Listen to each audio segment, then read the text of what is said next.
Here at the Wisconsin State Capitol, going to ask citizens their thoughts on yesterday's protest and the ideas of gun control in America. The Second Amendment is a very important part of our constitutional history. It's there to protect the rights and security of the people, which is what the purpose of the Constitution is. It's not about the government, it's about what the rights of the people are. And I think we need to continue to preserve that right. The student demonstration, well, I'm real pleased about it because I think the young people are standing up and taking responsibility for their lives. And I think just like earlier generations that took positions that were opposite a lot of adult positions, they will win the day. And what specific actions do you think need to be taken by the government? well, let's let those young people drive that, you know. I think that what will happen eventually, well, I saw one young person quote from him saying that these people haven't figured out that in 2020 almost all the high school students will be voting in the election. And if they're motivated and enthused by the political stance that they're taking, they really could swing an election. And so I think that's what their intent is. So by that you mean electing Democrats? Electing people that would support common sense gun solutions, Republicans and Democrats.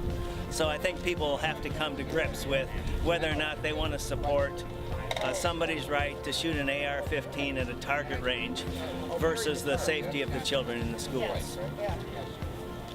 Gun control gets enforced more or less by politics, and mainly by the Democrats wanting to think of better ways to limit and restrict guns because they think the guns are the problems, and also it's due to the part of the NRA, and with the Democrats being against the NRA because of the fact that the NRA gives a lot of money to politicians, and them being biased against that in total as well.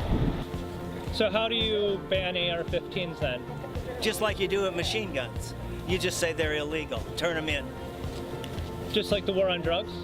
No, it'll be different than that.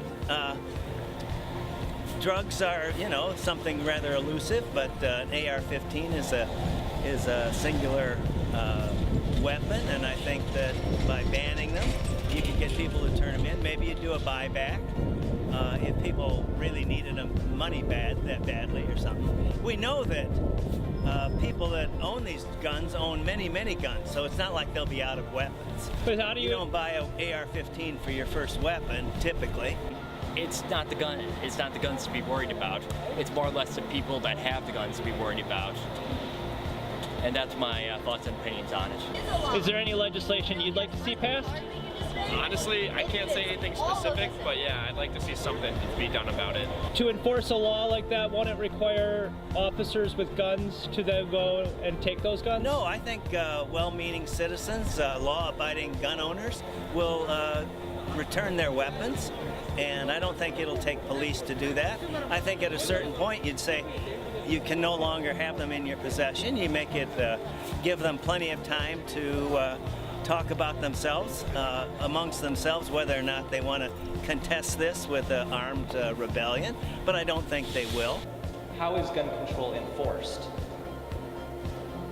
I don't think it can be, unless it's with violence from government towards the people.